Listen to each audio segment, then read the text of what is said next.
جناب ابو قرصافہ یہ قریشی تھے، مکے کے تھے اور خاندان قریش کے تھے۔ ابھی ان کا بچپنا ہی تھا کہ ان کے والد کا انتقال ہو گیا اور یہ یتیم ہو گئے۔ یہ یتیم ہو گئے تو ان کی دیکھ ریکھ اور ان کی پرورش ان کی خالہ اور ان کی والدہ مل کر کرنے لگی۔ سنیے گا، مچل جائیے گا کہ جب بندہ اپنے نبی سے محبت کرتا ہے تو نبی بھی اسے کیسا انعام فرماتے ہیں۔ سبحان اللہ۔ چاہے وہ کوئی ہو اور کہیں کا ہو، ان کی بارگاہ میں سب برابر ہے۔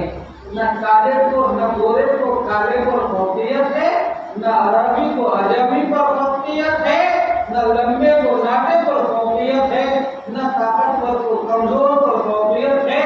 وہاں تو صرف دل دیکھا جاتا ہے، دل دیکھا جاتا ہے۔ جناب ابو قرصافہ بچپنے میں یتیم ہو گئے اور اپنی والدہ اور اپنے خالہ کی پرورش میں آ گئے۔ وہ بکریاں چراتے تھے، بچپنے میں بکریاں چرایا کرتے تھے اور بکریاں لے کر جنگل میں چرانے جاتے تھے۔ ایک دن اپنی عادت کے مطابق بکریاں چرانے کے لیے جنگل کی طرف جا رہے تھے کہ حضور نبی اکرم نور مجسم رحمت للعالمین مراد المشتاقین راحت العاشقین کے چہرے انور پر ان کی نظر پڑی۔ سبحان اللہ۔ نظر کیا پڑنی تھی تمہیں مصطفیٰ پر؟ دل فدا ہو گیا، دل ہاتھ بیٹھے، اور جب دل ہاتھ بیٹھے تو بکریوں کو جنگل میں چھوڑا، بکریوں کی فکر چھوڑی اور مصطفیٰ کی محفل میں آ کر بیٹھ گیا۔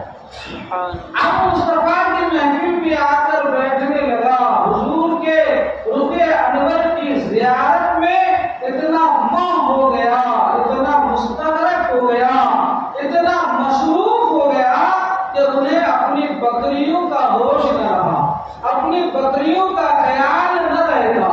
اور جب وہ بکریاں یوں ہی چھوڑ دیتے تو وہ چراگاہ میں ڈھنگ سے گھاس بھی نہ چر پاتی۔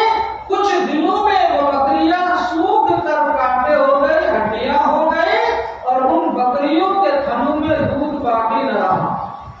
ادھر حضرت ابو قرصافہ کی خالہ اور ان کی والدہ کو محسوس ہو گیا کہ آخر یہ کرتا کیا ہے؟ بکریاں لے کر جنگل جاتا ہے، چراتا کہاں ہے کہ بکریاں دن بدن سوکھ کر ہڈیوں کا ڈھانچہ بنتی چلی جا رہی ہے اور دودھ کے قطرے تک ان کے کھیری اور جو ہے تن میں نظر نہیں آتا۔